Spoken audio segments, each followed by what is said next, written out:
qu'il est bon, qu'il est agréable pour des frères d'habiter unis ensemble. C'est comme l'huile la meilleure qui, répandue sur la tête. Nous allons prendre nos Bibles dans Actes des Apôtres chapitre 19 verset Actes des Apôtres chapitre 19 verset 11.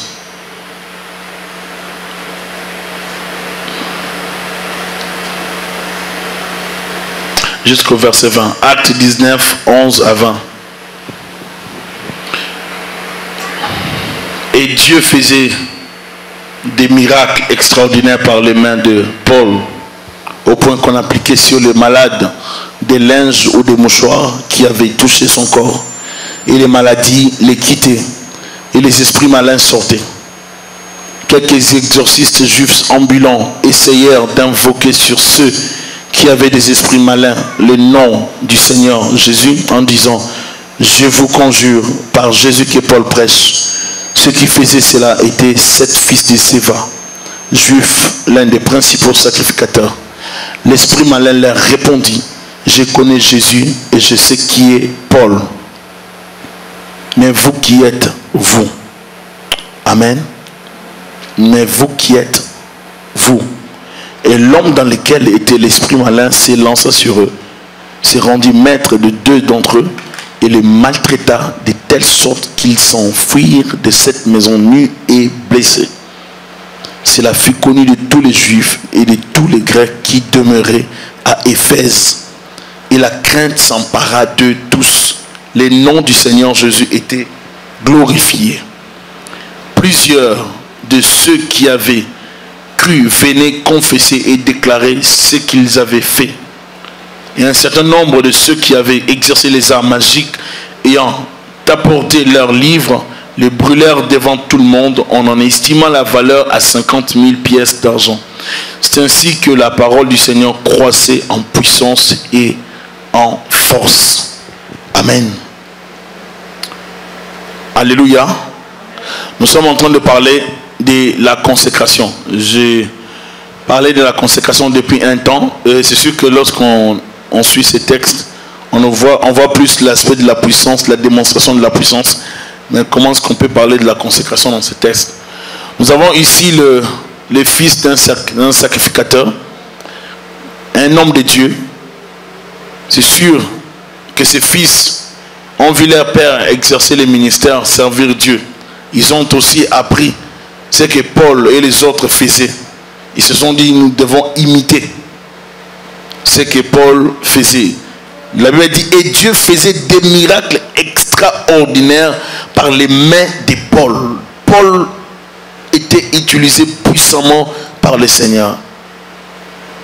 Bien aimé, l'Église a perdu quelque chose. L'Église d'aujourd'hui a perdu la puissance. L'Église a perdu la puissance et l'Église est tombée dans la monotonie et dans la religion. L'Église d'aujourd'hui n'est plus l'Église de l'époque où on aspirait tellement à la puissance de Dieu. De nos jours, on aspire plus à la formation théologique, à la puissance de Dieu. Les gens n'ont pas le temps de se sacrifier pour chercher la présence et la puissance de Dieu. Et Dieu faisait des miracles extraordinaires par les mains de Paul. J'aimerais dire que les miracles n'ont pas cessé avec les apôtres. Dieu est toujours dans l'œuvre des miracles. Amen. L'évangile n'est pas un évangile cessationniste. C'est une bonne nouvelle qui continue, n'est-ce pas, dès la Pentecôte jusqu'à ces jours, ou parlant même des évangiles, parlant de la vie de Christ jusqu'à ces jours. L'évangile ne s'arrête pas. Le message de Christ ne s'arrête pas seulement dans les actes des apôtres où Christ a opéré des miracles. Christ doit continuer à en faire des miracles. Il a dit: si vous croyez en moi, vous ferez aussi des grandes choses, des grandes œuvres. Alléluia.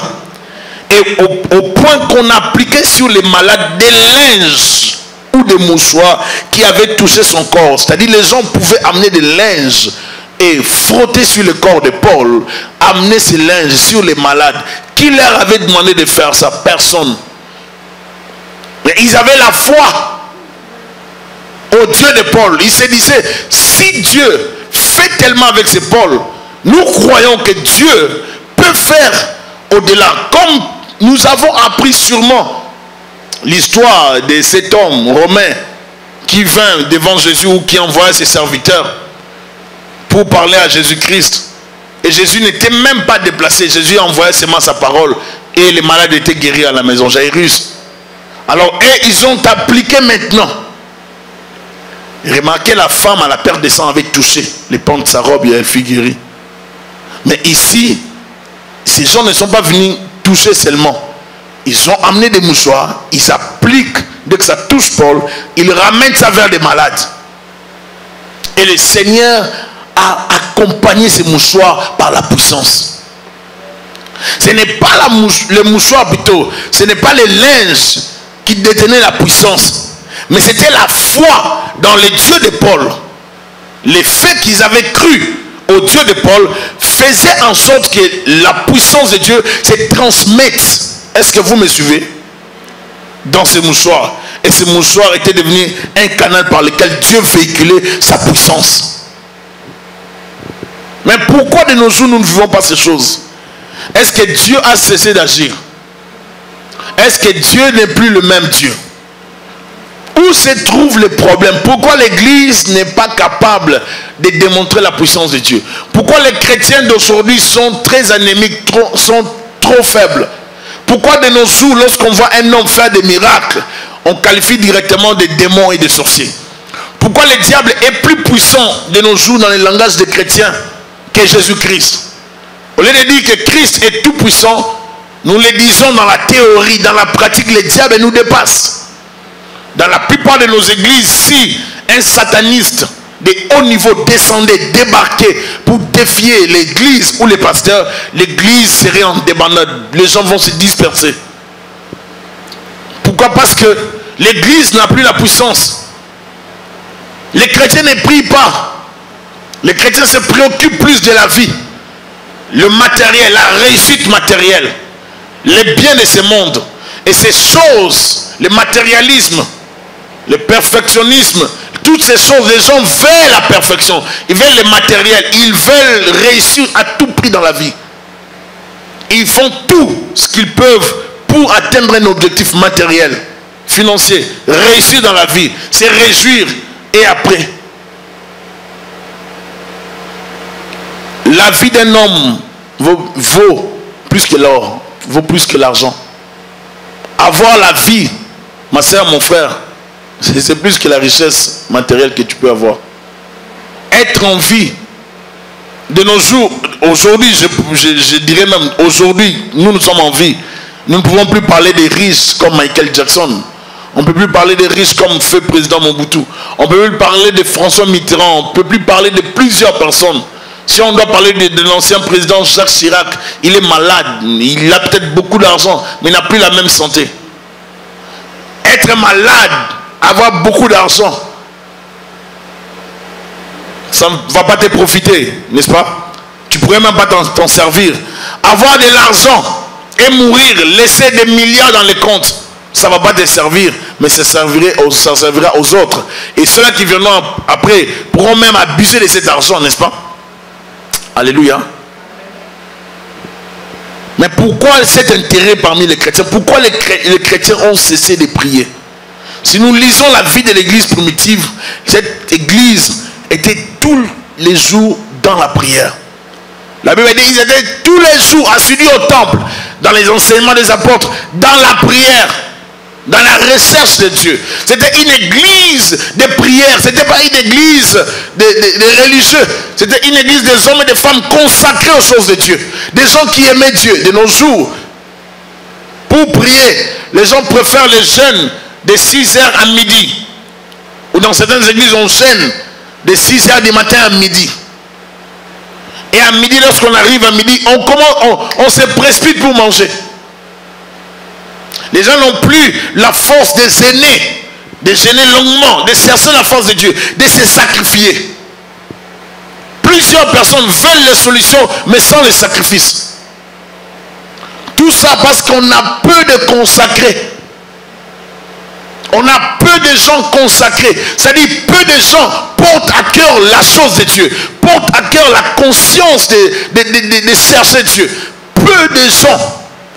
plus on se donne dans le matériel, plusieurs se donnent dans l'argent, plusieurs se donnent dans les choses de ce monde. L'apôtre Paul, parlant du mariage, il dit, il est heureux, il est dans la joie de ne pas avoir de contraintes, parce que ceux-là qui sont mariés vont se préoccuper d'autre chose, mais celui qui n'est pas marié se préoccupe de Dieu. Plus on est libre, plus on peut servir le Seigneur. Je vous assure, si vous n'avez pas de charge, vous serez dans la joie de servir encore Dieu davantage. Mais plus vous aurez des responsabilités, vous allez sentir le poids de la vie et le poids de Dieu. Il faut maintenant combiner entre votre responsabilité en tant que parent et la vie de Dieu. Mais ce que Dieu nous demande, c'est de combiner les deux. C'est de ne pas négliger les enfants, de ne pas négliger la famille, de ne pas aussi négliger Dieu. De la même façon que tu prends soin de ton corps, c'est de la même façon que tu dois prendre soin de ton esprit. De la même façon que l'homme doit manger, de la même façon que l'homme doit aussi manger la nourriture spirituelle. L'apôtre Paul, parlant des chrétiens de Corinthe, il va leur dire, vous étiez censés en arriver aux nourritures solides, mais vous en êtes encore au lait. Il veut dire qu'il y a des niveaux dans la nourriture, il y a des catégories d'aliments. Nous sommes censés grandir dans la foi chrétienne. Et la consécration va te pousser à aller loin. Tu ne peux pas servir Dieu dans la puissance si tu ne te consacres pas. Si tu ne vis que dans les imitations, tu produiras des échecs. Est-ce que je parle à quelqu'un? Un imitateur finira par être découvert. On saura que tu es un imitateur. Un faussaire sera connu.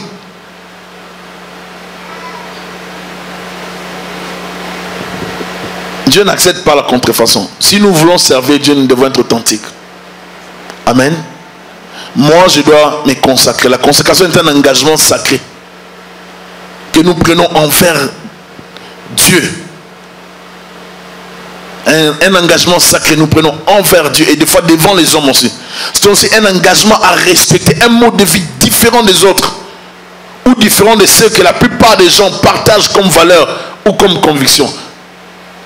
Lorsqu'on se consacre dans la chose de Dieu, ça crée une différence avec les autres. Les gens autour de toi sauront que toi, tu as une particularité. Tu t'es donné à vivre une certaine vie. Tu as changé ta façon de parler. Tu ne peux plus avoir les mêmes amis. Tu ne peux plus avoir les mêmes fréquentations qu'hier. Tu ne peux plus parler le même langage. Si jusque-là, Dieu n'a pas la première place dans ta vie, ma soeur, mon frère, tu n'es pas loin. Tu es encore au niveau du lait. Et si Dieu n'a pas la première place dans ta vie, tu ne verras pas aussi de grandes choses dans ta vie. Dieu ne peut pas t'utiliser dans d'autres dimensions spirituelles si tu ne lui donnes pas la première place. Il y a des gens qui ont des dons, des grâces. Et pour Dieu, c'est de la gâchis, c'est une perte. Parce que Dieu a tellement donné, il a tellement investi dans leur vie pour qu'ils arrivent à un certain niveau. Mais leur environnement, leur vie de tous les jours les empêche. Et même d'autres ont éteint les dons de Dieu dans leur vie. Ils arrivent pas à se consacrer. Certains avancent des arguments comme les études. D'autres avancent des arguments, le travail. Il y en a des sœurs qui parlent des enfants. Il y en a d'autres qui parleront du mariage. Moi, depuis que je me suis marié, mon mari, ma femme, mes enfants, mon travail, mes études, j'ai plus des affaires, j'ai beaucoup de responsabilités. Nous devons avoir le temps et la place pour Dieu dans nos cœurs. Alléluia. Ce qui fait la force de l'église, c'est Dieu. Si Dieu reste au centre de l'église, je vous assure qu'il y aura des résultats. La faiblesse de l'église, c'est l'absence de Dieu. Et dans plusieurs vies, Dieu n'est plus. C'est-à-dire, il n'y a que des formalités. Il y a comme une image dans l'Ancien Testament où la présence de Dieu était en train de quitter. La présence de Dieu quittait la ville de Dieu. La ville, Jérusalem, est la ville de Dieu, mais Dieu sort de la ville. Quand Dieu sort de la ville, il n'y a plus la vie. C'est la sécheresse. Amen. Alléluia. est-ce que vous avez soif de Dieu? Si vous lisez dans Psaume 42, j'aimerais que vous puissiez lire, je crois que vous connaissez. Je vais vous donner Psaume 42, Psaume 37, verset 4. Psaume 42, verset 2, la Bible dit: comme une biche soupire après des courants d'eau, ainsi mon âme soupire après toi, ô Dieu. Mon âme a soif de Dieu, du Dieu vivant. Quand irai-je et paraîtrai-je devant la face de Dieu? Mes larmes sont ma nourriture jour et nuit, pendant qu'on me dit sans cesse: où est ton Dieu? Je me rappelle avec effusion de cœur quand je marchais entouré de la foule et que je m'avançais à sa tête vers la maison de Dieu, au milieu des cris de joie et des actions de grâce. J'ai mis Dieu dedans de moi. Espère en Dieu, car je les louerai encore. Psaume 37, verset 4, elle lui dit: fais de l'Éternel tes délices et il te donnera ce que ton cœur désire. Donne à Dieu la première place. Aime Dieu de tout ton cœur. Consacre-toi à l'Éternel. Donne à Dieu sa place. Que Dieu règne dans ton cœur. La plupart du temps, nous voulons que Dieu agisse dans nos vies, mais nous ne sommes pas prêts à nous consacrer. Dieu demande à certaines personnes juste un peu de temps pour lui. Il y a des gens qui ont des dons et des grâces tels que nous sommes là. Il y a des gens qui ont l'appel de Dieu, qui ont la faveur de Dieu. Il te suffit, ma soeur, mon frère, de te donner seulement. Et tu verras ce que Dieu fera de toi. Ce n'est pas de la magie. Est-ce que je parle à quelqu'un? Ce n'est pas impossible qu'on parle de toi comme on a parlé de Catherine Coleman. Ce n'est pas impossible qu'on parle de toi comme on a parlé de Maria Woodworth et Simple McPherson. Ce n'est pas impossible qu'on parle de toi comme on parle des hommes de Dieu puissants. Ce n'est pas impossible. Ça prend seulement ta consécration. Il te suffirait de te donner à lire la Bible, à prier, à jeûner, à chercher la face de Dieu. Tu verras comment Dieu va te changer. Je me rappelle lorsqu'on était au début de la vie chrétienne, on avait une sœur, cette sœur m'a marqué. Une fille, jeune fille, sœur en Christ, mais elle aimait tellement Dieu qu'elle n'aspirait qu'à de grandes choses. Elle n'aimait que de grandes choses. Elle aspirait, elle voulait voir Dieu l'utiliser. Et je me rappelle des fois lorsqu'on commençait à voir, de faire des prières, comment Dieu l'utilisait, c'était terrible. Dieu l'utilisait puissamment. Ça dépend de ta foi. Tu peux changer ton image dès aujourd'hui. Ça dépend de ton zèle. Tu peux être un canal par lequel la puissance de Dieu sera dégagée dans ta vie, dans ta famille, dans ton milieu. Les gens peuvent changer de langage à partir de toi. Pourquoi tu ne veux pas exercer la puissance? La consécration produit la puissance. Ces jeunes gens ont vu Paul travailler dans la puissance. Ils ont voulu imiter.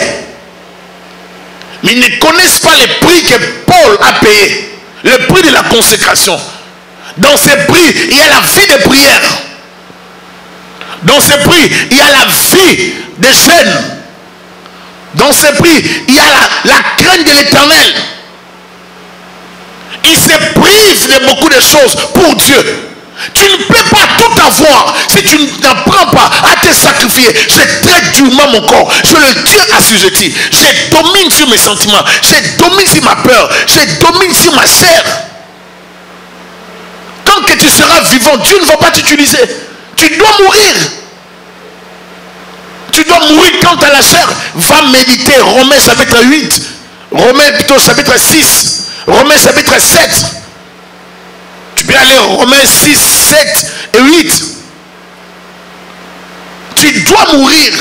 Si quelqu'un est en Christ, il doit mourir. Nous mourons avec Christ. Et nous reprenons la vie avec Christ. Je meurs quant à la chair. Je reprends la vie de l'esprit. Et quand je vis seulement en esprit, je change de niveau. Tu ne peux pas rester au même niveau si tu fais une année dans la présence de Dieu, dans la vie chrétienne. Mais de nos jours, c'est normal. On a des chrétiens sans ambition. On a des chrétiens sans évolution. 10 ans de vie chrétienne, pas d'évolution. 20 ans, pas d'évolution. 15 ans, pas d'évolution. Il n'y a rien. Tu n'as jamais prié pour un malade. Tu n'as même jamais pensé le faire. Tu n'as jamais chassé un démon. Tu es toujours au niveau du lait. Non. Est-ce que je parle à quelqu'un? J'aimerais pousser quelqu'un à changer sa façon de vivre. Amen. Parce qu'il arrivera un jour où le pasteur ne sera pas là. Ou peut-être que le pasteur sera chez lui. Mais tu vas appeler, le pasteur ne prendra pas l'appel parce qu'il sera dans l'appel ou son téléphone sera débranché. Parce qu'il n'aurait peut-être payé sa facture. Ou bien ça sera sur mode silencieux. Maintenant tu rates le pasteur. Mais tu as un cas qui nécessite la prière. Tu ne vas pas prier. Tu ne vas pas prier. Tu vas prier. Tu vois toutes les prières que tu vois ici. C'est ce que tu vas faire. Il y a certaines personnes, Dieu va les utiliser seulement avec les prières. Lorsqu'on demande des prières, tu murmures. Prie.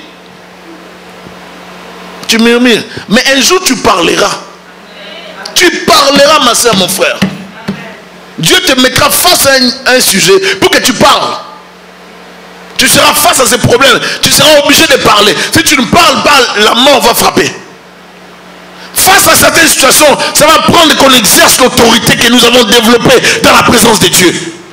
Face à certaines réalités, ça va prendre qu'on exerce notre foi, qu'on l'applique. La foi, c'est pas seulement de dire je crois en Dieu, Dieu est bon, je sais que Dieu va agir. Non, la foi, c'est aussi face à certaines impossibilités que nous pourrons dire je déclare quelque chose dans cette situation. Je déclare, j'appelle à l'existence. C'est aussi la foi. Il faut entrer dans cette dimension de la foi où ça nous prend l'audace, oser faire quelque chose. Nous avons seulement les chrétiens plaintifs. Il ne faut pas seulement se plaindre. Il faut des fois se lever dans la prière. Tu dis, oh, mais ça fait... Nous sommes dans... Quel mois maintenant? Mois de juin. Ça fait combien de mois déjà? Depuis janvier jusqu'à aujourd'hui? 6 mois. Il reste combien de mois pour la fin de l'année? Maintenant, il y a des gens qui ne calculent pas. Vous voyez? Il y a des gens qui ne planifient pas. Qui ne pensent même pas qu'il reste 6 mois. Ils pensent qu'ils ont le temps. Ils vont finir cette année, comme je l'ai dit au début. Ils ne vont pas lire la Bible. Ils ne vont pas finir le Nouveau Testament. Ils ne vont rien faire. Comme moi, je ne lis plus le Nouveau Testament à l'église. Et ils pensent qu'ils doivent m'attendre. Donc, ils ne vont rien faire. Et on va attendre le mois de décembre. Ils ne vont même pas lire le Nouveau Testament. Ils ne vont rien faire. Votre Bible, vous l'ouvrez à l'église. Vous ne progressez pas. Si vous ne lisez pas, vous n'avancez pas. Est-ce que je parle à quelqu'un? Je suivais un cours hier et aujourd'hui. Mais qu'est-ce que j'ai fait? Dans ce cours-là que je suivais, quand c'est sur Internet, j'ai suivi ça 3 heures de temps. J'ai suivi ça 3 fois, 9 heures de temps. J'ai suivi le même cours 9 heures de temps parce que j'ai voulu comprendre encore davantage. Et en suivant ces cours, je vous assure que ça m'a ouvert beaucoup. À chaque fois que je remettais les cours après 3 heures de temps, j'ai comme l'impression que ça m'ouvrait encore d'autres choses. Ça m'a aidé à comprendre beaucoup de choses. Tu ne peux pas aller loin si tu n'aimes pas les choses de Dieu. Fais de l'Éternel tes délices et il t'accordera ce que ton cœur désire. Aime Dieu. Aime la vie de prière. Aime la face de Dieu. Aime la présence de Dieu. Il y a des gens qui sont là, ils n'ont jamais senti la présence de Dieu. Donc lui, toi-même tu sais, quand tu pries, tu ne sens rien. Quand tu pries à la maison, du début à la fin, tu n'as jamais senti quelque chose. Tu sens Dieu seulement à l'église. Tu quittes l'église, tu ne sens plus rien. Non, c'est pas normal. Il faut que tu t'habitues à sentir la présence de Dieu. Il faut que tu t'habitues à parler à Dieu. Il faut créer les temps. Il faut se forcer pour avoir du temps. Il faut créer les temps. Est-ce que je parle à quelqu'un? Crée les temps pour Dieu. Si tu es un homme de Dieu, Dieu t'élève. Tu atteins un niveau élevé. Tu es connu, tu as des invitations, tu fais bien le ministère, tu prêches bien. Si tu te limites seulement à croire que tu prêches bien, tu vas te buter à quelque chose. Mais si tu maintiens ce qui t'a amené loin, plus haut, plus élevé, tu iras encore plus loin. C'est-à-dire, ce qui t'a amené plus loin, c'est la discipline de la prière. Ce qui t'a élevé, c'est la discipline de la parole, l'étude de la Bible. Ce qui t'a élevé, c'est la discipline des recherches bibliques. C'est la crainte de Dieu. Toutes ces disciplines, si tu les maintiens, tu resteras à ton niveau. Mais si tu arrêtes, tu te déconnectes de toutes ces disciplines, tu vas tomber plus bas. La vie chrétienne, c'est toute la vie des efforts. Est-ce que je parle à quelqu'un? Tu feras des efforts toute la vie. Quelqu'un disait, oh mais les combats spirituels, c'est tout le temps des combats. Toute la vie chrétienne, c'est un combat. Il n'y aura jamais de cesser le feu. Il ne faut jamais attendre le feu. Il n'y en aura pas.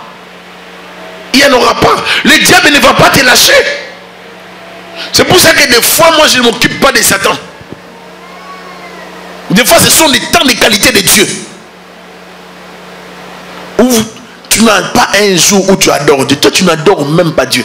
Les dimanches, il faut adorer Dieu. Tu ne viens même pas pour adorer Dieu. Il faut adorer Dieu à la maison. Il faut avoir des temps où tu peux intercéder, faire des prières de combat spirituel, mais adorer aussi Dieu. Nous sommes des adorateurs. Certains problèmes seront traités dans l'adoration. Tu entres seulement dans la présence de Dieu, tu ne chasses rien. Seigneur, je t'adore. Tu commences à glorifier Dieu. Tu commences à élever Dieu. Vous savez, des fois, les secrets, c'est ce qui me pousse dans la prière. Je ne peux pas commencer à prier seulement brutalement comme ça, comme si... Non, je ne prie pas comme ça. Le petit secret, c'est quoi? Je commence à chanter. Je mets de la bonne musique. Ça m'amène dans la présence de Dieu. Ça m'amène. Des fois, certains moments de prière, ça prend seulement une musique qui va t'amener. Et certaines chansons que je chante, je ne peux pas vous chanter ça ici. Parce que vous n'allez pas me comprendre, vous n'allez pas me supporter. Ça, ce sont des sons du secret. Vous comprenez un peu? Je m'en sers dans les secrets. Quand je chante comme ça, dès que je sens que ça arrive, allez, je monte maintenant dans la prière. C'est comme ça. Il faut connaître comment vous entrez dans la présence de Dieu. Tu n'as pas de son, tu n'as rien. Toi, quand tu viens prier, c'est sec. Seigneur, tu sais comment se passe la journée. Tu te plains, mais dans tu pries. Non. Il faut aimer la présence de Dieu. Alléluia. Ces gens sont allés chasser les démons. La Bible dit quelques exorcistes juifs ambulants essayèrent. Ils ont essayé d'invoquer sur ceux qui avaient des esprits malins les noms du Seigneur Jésus. Et ils ont essayé. Il y a trop de gens qui essayent. D'autres qui ne sont pas tabassés mais qui sont possédés. Dès que vous essayez, les démons vous possèdent. Il faut marcher dans la crainte de Dieu. Il faut marcher dans la vie de prière. Il faut lire la Bible. Il faut avoir une communion permanente avec Dieu. Vous ne pouvez pas servir Dieu en dehors de ces critères. Je vous conjure par Jésus que Paul prêche. Donc ils n'ont même pas une relation avec le Jésus de Paul. Ils disent par Jésus que Paul prêche. Là, il dit même par notre Jésus-Christ. Par mon Jésus-Christ. Il n'y a pas les mots de Jésus-Christ. Il dit par le Jésus de Paul. Jésus n'était pas encore leur Seigneur. Ce qui faisait cela était 7 fils de Zépha, juifs, l'un des principaux sacrificateurs, l'un des principaux sacrificateurs. Être chef dans l'église ne veut rien dire par rapport à tes enfants. Peut avoir la position, peut être religieux, responsable dans l'église. Ça ne veut pas dire que tes enfants sont consacrés. S'ils ne choisissent pas Jésus-Christ comme Seigneur et Sauveur. Papa peut être pasteur, mais si les enfants n'ont pas donné leur vie à Christ, ils iront en enfer. Mais il y a toujours une grâce aussi pour les enfants des pasteurs. Pourquoi la grâce? La grâce est que parce que leur papa prie, Dieu fera grâce qu'ils se convertissent. Vous voyez? C'est très important. Mais il faut prier. L'esprit malin leur a répondu. Là maintenant ils ont commencé à parler avec les démons. Je connais Jésus. Et je sais qui est Paul. Mais vous, qui êtes-vous? Donc les démons leur disaient, avant que je ne vous attaque, moi je connais Jésus. C'est comme les démons dans la personne, prenez position. Vous êtes venu me chasser, ça va. Bon, je vous pose une question. Je connais Jésus. Je connais aussi Paul. Vous qui êtes vous, donnez-moi la réponse vite avant que je vous attaque. Et sûrement ils ont balbutié, ils n'ont pas pu parler. Alors l'homme dans lequel était l'esprit malin s'est lancé sur eux. Vous savez, lorsqu'un démon possède une personne, la personne a une force terrible. Est-ce que vous savez ça? Lorsque le démon des fois se manifeste, ça produit la force. Et la Bible dit, il s'est rendu maître de ces deux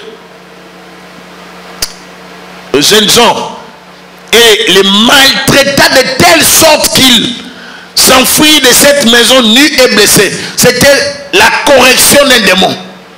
Parce qu'ils sont allés blaguer. Au lieu de vivre une relation avec Jésus-Christ, ils sont allés essayer ce qu'ils voyaient. Nous ne voulons pas essayer. Nous voulons vivre en relation avec un Dieu véritable. Nous voulons développer une relation véritable et authentique. Nous ne voulons pas essayer. Nous voulons avoir une vie véritable avec Jésus-Christ. Si tu n'as pas la relation avec Christ, n'essaye pas. Les démons vont te chicoter. Ça prend la consécration. Est-ce que tu es consacré, ma soeur, mon frère? Sommes-nous consacrés? Sommes-nous des chrétiens ou sommes-nous des religieux? Donc il y a des gens qui vont dans l'église, mais comme je l'ai dit tout à l'heure, ils ne sentent rien. Comme quelqu'un me disait, mais depuis que j'allais à l'église là, je n'ai jamais senti comme la présence de Dieu. Je n'ai jamais senti ça. Mais dès que je suis arrivé quelque part, j'ai senti directement qu'ici il y avait la présence de Dieu. Est-ce que vous êtes là? Là où il y a Dieu, on les sentira obligatoirement. Là où il y a la présence de Dieu, dès que vous arrivez, vous allez enlever les sandales. C'est le mode de l'humilité. Alléluia. Vous allez directement confesser vos péchés. Parce que vous avez senti la présence de Dieu. Là où Dieu descendait devant Moïse, même si c'était dans la montagne, même si c'était dans le désert, Moïse sentait la révérence, la gloire de Dieu. Moïse enlevait les sandales. Tu ne peux pas rester le même dans la présence de Dieu. Tu ne peux pas rester insensible dans la présence de Dieu. La présence de Dieu fait quelque chose. Ça nous secoue, ça nous bouge. Tu ne peux pas rester le même. Et quand tu demeures dans la présence de Dieu, tu en sors. Ma soeur, mon frère, tu vas rayonner. C'est pour ça que la présence de Dieu nous donne aussi des disciplines. Hein. Dès que vous sortez de la présence de Dieu, vous allez sentir que vous aurez du mal à parler. Si vous êtes une femme qui a une vie de prière, qui aime beaucoup prier, vous risquez d'avoir des problèmes avec votre mari. Parce que des fois, vous n'aurez pas vraiment la force de parler. Est-ce que je parle à quelqu'un? Parce que tellement que la présence de Dieu va descendre sur vous, ça va vous empêcher de beaucoup parler. Vous n'aurez pas la force de beaucoup parler. Si tu le dis n'importe quoi, vous allez sentir la présence de Dieu en vous. Des fois, quand ça déborde tellement, parce que tu parles avec des parlants langues, tu sens la présence de Dieu en toi. Ça déborde tellement en toi. La consécration va t'amener très loin. Tu seras très à l'aise de confesser Jésus partout où tu seras. La consécration va t'amener très loin, ma soeur, mon frère. Tu auras la puissance de Dieu. Ta vie de prière, prier sans cesse va s'accomplir dans ta vie. Tu ne vas pas seulement prier. Tu fermes les yeux, tu commences à prier. Même dans le cœur, tu vas commencer à prier. Alléluia. Dans l'autobus, tu seras dans la prière. Au travail, en train de recevoir des gens, des travailleurs, mais toi, ton esprit est en train de prier. Ça vous est jamais arrivé, vous parlez avec quelqu'un, les parleurs là, mais ça peut un peu dans votre bouche. Tu parlais. Ça vous est jamais arrivé si tu parlais clair, tu sens que ça arrive souvent. Plus tu demeures dans la présence de Dieu, les feux augmentent. Plus il y a le feu de Dieu en toi, plus tu vas sentir que tu es plus à l'aise, attiré dans la vie de prière. Il y a des moments où, ma soeur, mon frère, où vous savez, lorsque vous êtes blessé, vous avez envie de pleurer, n'est-ce pas? Naturellement, on dit qu'il faut pleurer parce que c'est comme une thérapie. Hein? C'est ce que les médecins disent, les psychologues, tous ces gens-là. Parce que ça aide. Il faut se défouler. N'est-ce pas? Mais il y a aussi d'autres choses dans la présence de Dieu. Il faut parler en langue. Amen. Il faut parler. Et des fois, ça prend de crier devant Dieu. Vous êtes seul, vous criez. Est-ce qu'il parle à quelqu'un? Tu étais dans la présence de Dieu. Tu pries, tu te rends compte que Dieu est tellement glorieux. Dieu est tellement merveilleux. Ça ne prend pas que tu restes méthodiste. Ça ne prend pas que tu restes aisément pentecôtiste ou baptiste. Ça prend que tu sois un homme et une femme spirituelle. Si tu apprends que tu cries dans la chambre, que tu dirais Dieu, Jésus, je t'aime, il faut le faire. La présence de Dieu ne te laissera pas insensible. Elle fera quelque chose dans ta vie. Ça dépend de toi, ma soeur, mon frère. Est-ce que tu l'as rencontré? Est-ce que tu les connais? Si tu les connais, tu ne seras plus la même personne. Tu ne garderas plus le même langage. Ils sont allés chasser les démons par imitation, mais ils n'avaient pas la relation. Ils sont allés chasser les démons parce qu'ils ont vu les autres le faire, mais ils n'avaient pas l'intimité avec Dieu. Est-ce que tu as l'intimité avec Dieu? Est-ce que tu as une relation avec Dieu? Vous êtes parents, votre enfant tombe malade. Vous êtes très loin. Dans une situation catastrophique. Vous n'avez personne. Vous ne pouvez communiquer avec personne. Pas de cellulaire, pas de téléphone, pas de moyens de communication. Vous n'avez que le ciel. Vous n'avez que votre foi en Dieu. Vous vous retrouvez dans une situation terrible d'un déraillement de train. Je ne souhaite pas ça. Mais des choses pareilles peuvent arriver. Où vous vous retrouvez obligé de parler à Dieu. Personne ne peut vous comprendre. Vous vous retrouvez dans l'avion. On vous annonce que vous risquez de perdre la vie. On vous annonce que vous risquez de connaître un crash. Tu vois tout le monde paniquer. Tout le monde se prépare par rapport à la mort. Tout le monde pleurait. Toi, tu as servi Dieu des années. J'aimerais te dire que l'avion peut être sauvé à cause de toi. Parce que la Bible dit, il donnera des sommes à ta place. Si tu as du prix aux yeux de Dieu, Dieu a tellement investi pour te sauver qu'il ne peut pas te laisser. Si tu te connectes, même si l'avion descendait avec une vitesse terrible, je te dis, ma soeur, mon frère, tu peux l'invoquer. Et consacrer, attire toujours les regards de Dieu. Lorsque tu seras en péril à cause de ta consécration, Dieu va se souvenir de tes œuvres. Il dit, rappelle mes souvenirs. Rappelle-moi si j'ai oublié ta conduite. Est-ce que tu as des choses à rappeler à Dieu par rapport à ta conduite? As-tu des choses que tu peux rappeler à Dieu? Est-ce que tu as des éléments que tu peux dire à Dieu? Regarde ce que j'ai fait pour toi. Regarde ce que je suis capable de faire pour toi. Regarde ma consécration, mon zèle pour toi. J'ai évangélisé, j'ai gagné les âmes. Je ne parle que de toi. Je pleure le soir pour les gens, pour les âmes. Est-ce que tu as des éléments à dire à Dieu? Pourquoi Dieu te sauverait d'un crash? Qu'as-tu déjà fait pour Dieu? Il y a des gens, même s'ils sont dans un crash, Dieu ne laissera pas l'avion tomber sur la terre. Dieu ne laissera pas l'avion connaître un crash. Tout simplement parce que ces gens-là ont du prix devant Dieu. Il y a des gens qui ont de la valeur devant Dieu. Même Dieu ne veut pas les perdre. Si tu ne t'es pas consacré à l'éternel, tu n'as pas de valeur. Tu ne peux pas me dire que tu as de la valeur comme l'apôtre Paul qui était emprisonné, qui a failli mourir à plusieurs reprises. Le serpent l'a mordu, il n'est pas mort. Les gens même disent, ce type va mourir dans quelques instants. Ils ont vu que cet homme n'était pas mort. Ils ont dit, c'est un Dieu. Dieu ne peut pas faire autant de choses avec toi si tu ne te consacres pas. C'est ta consécration. Dieu te donne les dons. Dieu te donne la grâce. Il t'observe. Qu'est-ce que tu fais de ça? Ce que tu en fais, c'est ce qui va attirer l'attention de Dieu dans ta vie. Dieu te donne l'intelligence.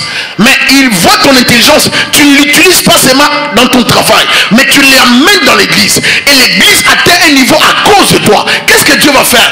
À cause de ce que tu as fait dans son œuvre, Dieu commence à combattre certains problèmes pour toi. À cause de ta consécration. Ta consécration t'attirera la faveur. La consécration que tu as là va attirer la puissance. Par la consécration, ma soeur, mon frère, nous attisons le feu de Dieu. Tu peux ne pas beaucoup prier, Mais si tu te consacres dans la vie de Dieu, dans la vie de prière, dans les choses de Dieu, à servir Dieu, dans la crainte de Dieu, je te dis, les démons ne pourront rien te faire. Je te rassure, ma soeur, mon frère, ils ne pourront rien te faire, les démons. La consécration va t'aider. Est-ce que tu penses que Dieu compte sur toi? Est-ce que tu penses que Dieu peut compter sur toi? Dieu peut intervenir dans une situation terrible à cause de toi. Est-ce que tu penses? Si Shadrach, Meshach, Abednego dans la fournaise, à don de feu, ils ont vu le 4e homme apparaître. Vous pensez que c'était pour rien? C'est à cause de leur consécration. Ils étaient prêts à mourir à cause de leur Dieu. Ils n'avaient pas à négocier. Ils ne voulaient pas négocier. Sommes-nous prêts à nous consacrer pour le Seigneur?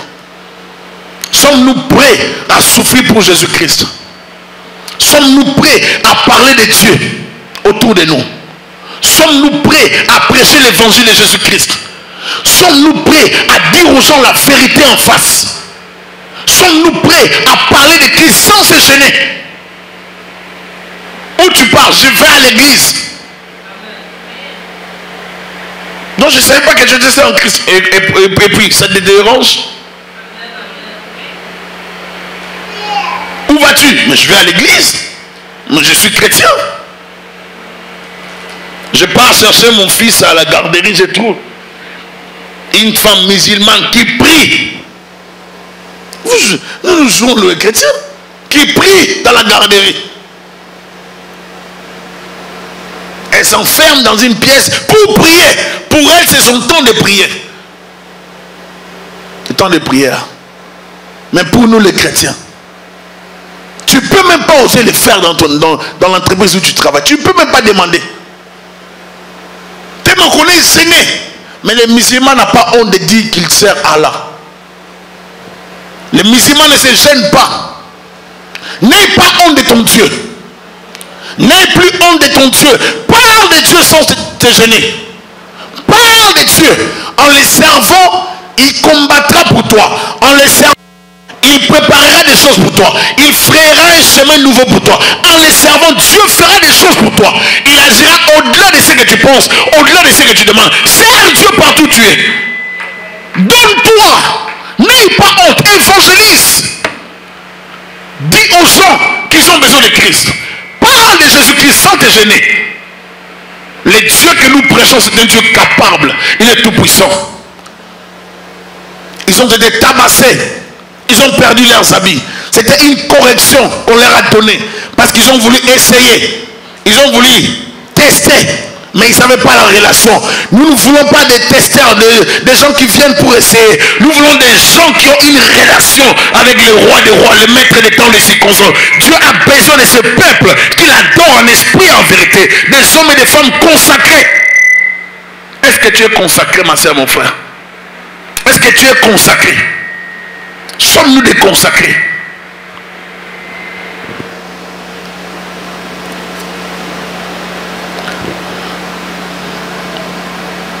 Seigneur, je te recommande ton peuple. Je demande que tu nous donnes la grâce de te connaître encore davantage. Nous voulons te connaître pour toute la vie. Nous nous sommes engagés dans cette entreprise de Christ, non pour sortir demain. Nous ne sommes pas chrétiens pour sortir dans 5 ans ou dans 10 ans. Nous sommes chrétiens pour toute la vie. Nous voulons, Dieu, que tu nous aides à rester chrétiens, et chrétiens authentiques, des chrétiens véritables, nés de nouveau, ayant la vie de Christ en eux, des chrétiens qui sont conduits par le Saint-Esprit, des chrétiens puissants, loin du Saint-Esprit, au nom de Jésus-Christ. Nous voulons que la puissance du Saint-Esprit coule dans nos vies. Nous voulons que cette puissance travaille dans nos vies, au nom de Jésus-Christ. Je viens contredire tout ce qui est sorcellerie, tout ce qui est envoûtement, tout ce qui est des ténèbres, tout ce que le diable essaie de faire dans nos vies. Je le détruis au nom puissant de Jésus-Christ de Nazareth. Je demande ta grâce, ta gloire dans nos vies. Cher Saint-Esprit de Dieu, bénis ton peuple. Accorde à ton peuple ta grâce, ta faveur. Ô Dieu de gloire, bénis nos vies de prière. Accorde-nous à lire, à méditer ta parole. Fortifie ton peuple. Accorde-nous une relation intime avec toi. Au nom puissant et glorieux de Jésus-Christ, nous avons ainsi prié. Amen. Que Dieu vous bénisse abondamment. Amen. Que Dieu soit béni.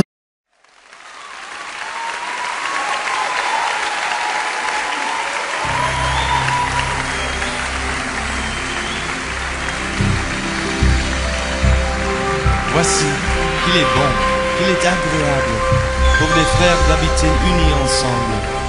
C'est comme l'huile la meilleure qui, répandue sur la tête, descend sur la barbe d'Aaron. Il descend sur le bord de ses vêtements. C'est comme la rosée de l'Hermon qui descend sur les montagnes de Sion. Car c'est là que l'Éternel donne la bénédiction, la vie pour l'éternité. Du sein de notre Dieu, de l'infini des cieux, descend de son Seigneur sur